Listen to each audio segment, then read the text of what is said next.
Hey, what's up? So the Season 1 Battle Pass dropped a new sniper called the Mini Scout. It seems to be built around this kind of profile of fast fire rate and fast bullet speed, with the trade-off of not having a sweet spot range. Regardless of that, I still feel like this is probably the best sniper in the game due to the fact it just performs so consistently thanks to its super fast bullet speed and its super fast rate of fire, which, doesn't punish your whiffs nearly as much.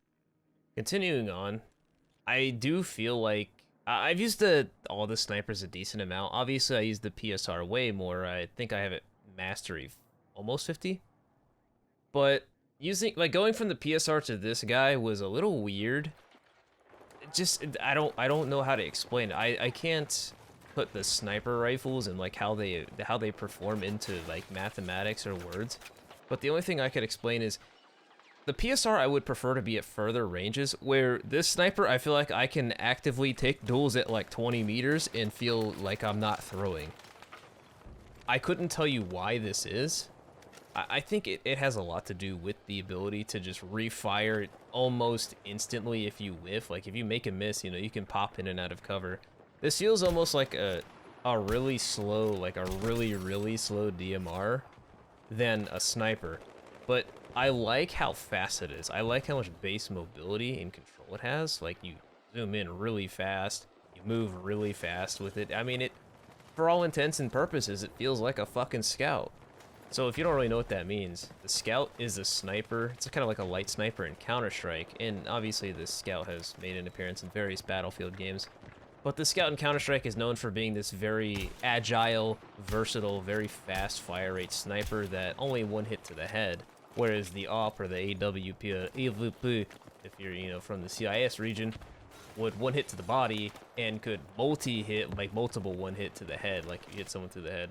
Anyway, it gives that impression and that feeling that I'm using this kind of weapon, and I don't feel like so anchored down and heavy like I do when I run around with the PSR or the SV98.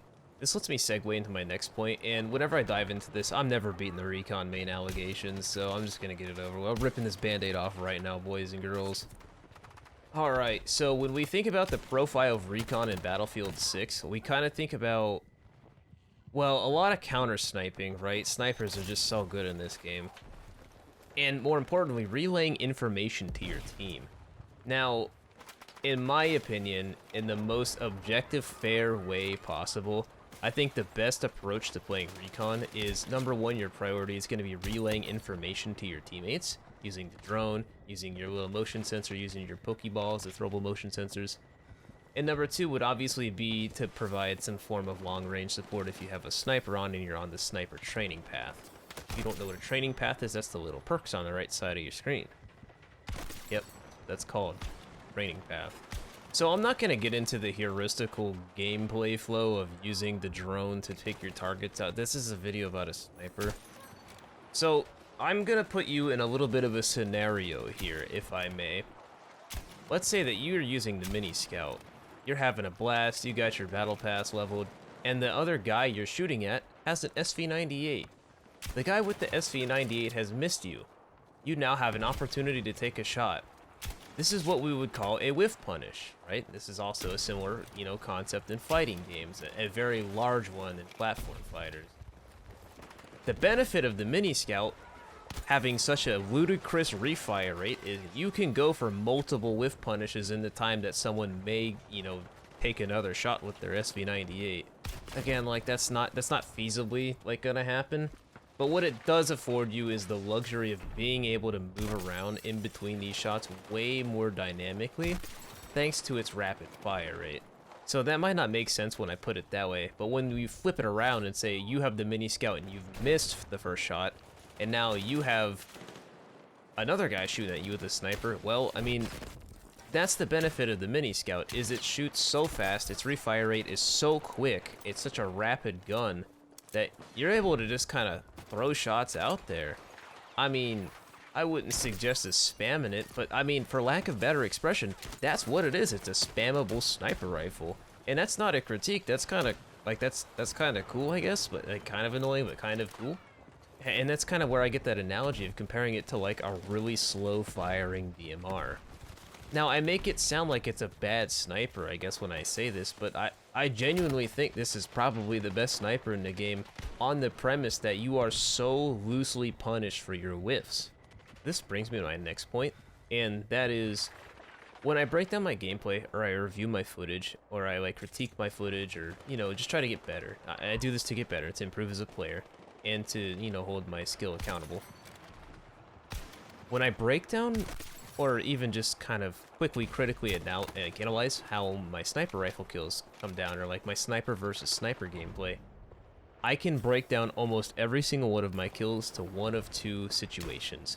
The first one is I just hard out aim them. You know, years of TAC FPS experience have granted me pretty solid crosshair placement. I just have a good understanding of what my sniper's gonna do, where my bullets are gonna end up, typically. And the other one is I punish their misses. A miss, a whiff, it's the same thing. Like, whether that's I baited them by like jiggle peeking or showing like a little bit of my shoulder so that they would shoot and overreact, or, you know, we were just having a sniper battle, they missed. I'm gonna go for the punish there, take a shot, and get back into cover, even if I think I hit or not. And so, like, this in premise is just so strong, especially when you consider the fact that this is a sniper that's shooting 3 rounds, and the time it takes another sniper to chamber a second. Your misses are so loosely punished that it's such an afforded luxury, and one that I find is quite worth using the sweet spot range for. And this is where we start to break it down and water it down into more of our game sense heavy things and concepts, such as lane pressure and threat. But again, these are concepts that I've talked about 100 times, and maybe something I'll go into more in detail in another day when I feel like I've got more credibility. In short, though, if I had to summarize this thing, you're trading out your sweet spot ability in favor of having an insane rate of fire with an insanely consistent shot placement. Like, what more can one ask for someone who's confident in hitting their headshots? This is a very interesting early addition to the game, and I'm not complaining. I had a lot of fun. As soon as I unlocked it, I used this thing for like 3, 4, 5 hours straight. And I don't even like snipe, so I mean that's kind of all I have to say.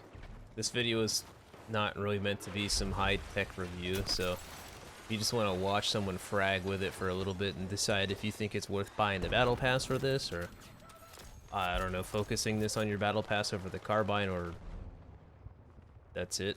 I'm pretty sure you get the Glock for free. So this background footage is just one match. I have a few, but this was one where I feel like I really had to test myself. I wanted to, you know, see how it performed in CQC and mid-range engagements. Obviously, we didn't play the full points here, as you can tell by the match length, you know, timer on the video, but yeah, I'm done talking. Regardless of that, I hope you enjoyed this. I hope this either, you know, educated, gave some perspective or insight, or at least entertained, you know? I mean, what else can I do? And yeah, I'll see you guys in the next one. I think I'm gonna do the carbine next, perhaps, or maybe elaborate on how people should play medic support class, because it seems to be a very elusive concept to people right now. So yeah, peace.